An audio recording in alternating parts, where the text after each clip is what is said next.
everyone, I'm Sue from Metaneo. I'm here with Josh Withers. He's a marriage celebrant on the Gold Coast here, and he and his wife Britt attended my setting up and starting out workshop. Josh, what's your impressions of the course?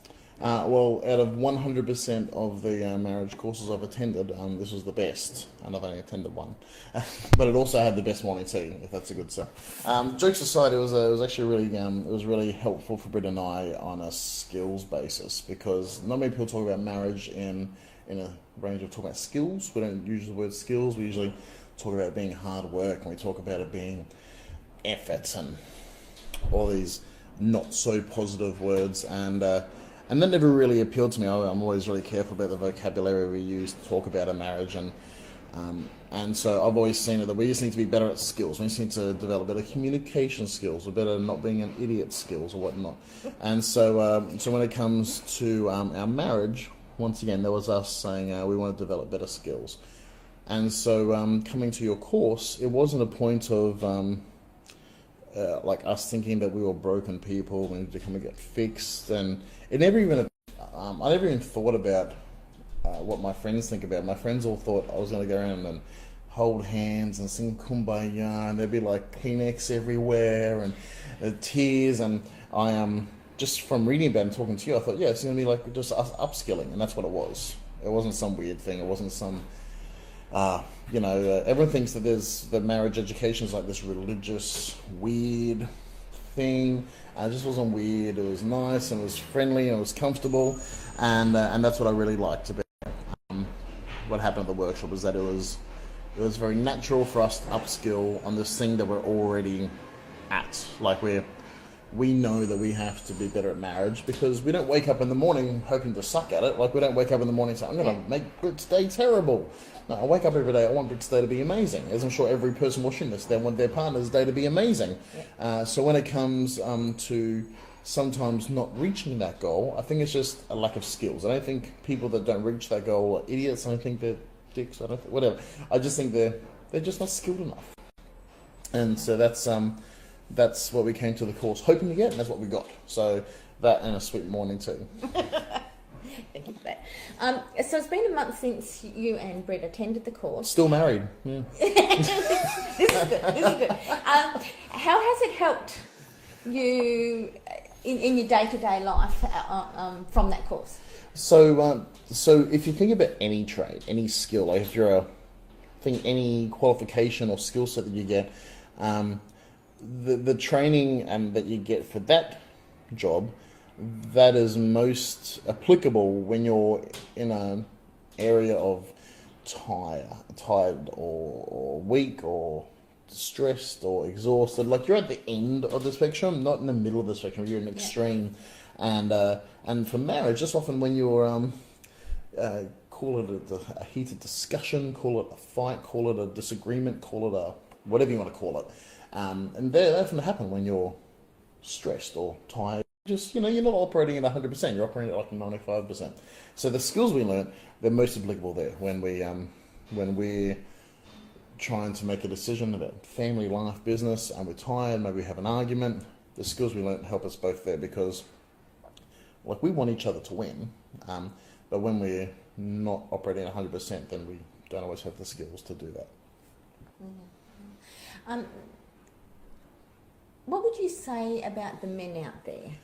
Because sometimes they are a little bit dubious, maybe a bit dubious about attending a workshop and think it's not kosher or anything like this. What would you say to them? Yeah, I had quite a few friends think that Britt and I were going through a rough time because we were going to a marriage education workshop, and it's not like that. We want each other to win. We want each other to be awesome at life and at marriage, and so we went for that reason. But I think maybe guys, we want to be all tough and like, we're really good at life, we don't need help. Get over yourself. You probably could be better at it. Like, if there's been one 5-minute period over the course of your marriage where you've like not been amazing to your wife or to your husband, it's simply because you're not skilled at certain things. And like, if you were at work and you need to change, if you need to be better at a skill, go to a course. you go to TAFE or whatever it is. So this is just that, but for marriage. So unless you're perfect in marriage and you've never messed up and your partner has never been disappointed at you, or then don't come to this. But one more thing as well: if you're a guy and you need some brownie points, bring this home to your partner and say, "Hey, look at me. We're going to do this. I'm the best partner, husband, boyfriend, whatever in the whole world, and you can't lose with this." Awesome. Thank you very much for that. And as a married celebrant, you see hundreds of couples. What advice would you give to them regarding attending one of our workshops? Traditionally, a lot of people have seen marriage education happen at the wedding ceremony, which is weird because no one's listening.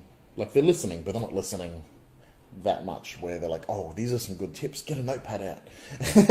Like, so when I say they're not listening, yes, of course they're listening, but they're not listening to a point where, like, they're going to walk away with all these top 10 tips on how not to divorce, or they're not going to, like, particularly you guys getting married, like, you don't want me to be out there lecturing you about how to be married.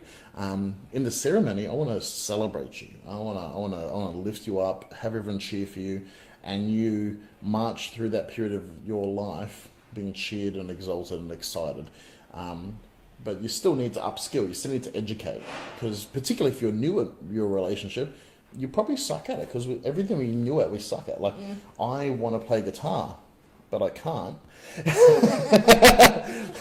It takes practice. It takes practice. It takes practice, and it takes some skills. And so, if I was serious about wanting to play guitar, I'd go and see someone about learning to play guitar. And if you want to spend the rest of your life with this person, if you get to the end of it together without being deliberate about some things, it's probably accidental. Like, you probably just managed to avoid everything. But I think deliberateness is where success comes from in marriage. If you're just deliberate about what you do, deliberate about what you say, deliberate about how you act and how you respond, and setting up and starting out is a good way of being deliberate about it. Saying, I'm going to deliberately put some hours aside. You and I, we're going to go and get better at communicating, talking through conflict and all that kind of thing. So I think, yeah, everyone asks me, do I do marriage counselling? And no, I'm not going to take you through marriage counselling. Like, I'd just tell you, hey, don't mess up as much as you have been. I'm not a marriage educator. I'm a marriage celebrant. I'll celebrate you, but the education side of it and getting better at it, so. Thank you very much. And thank you for talking with us today. Not a problem.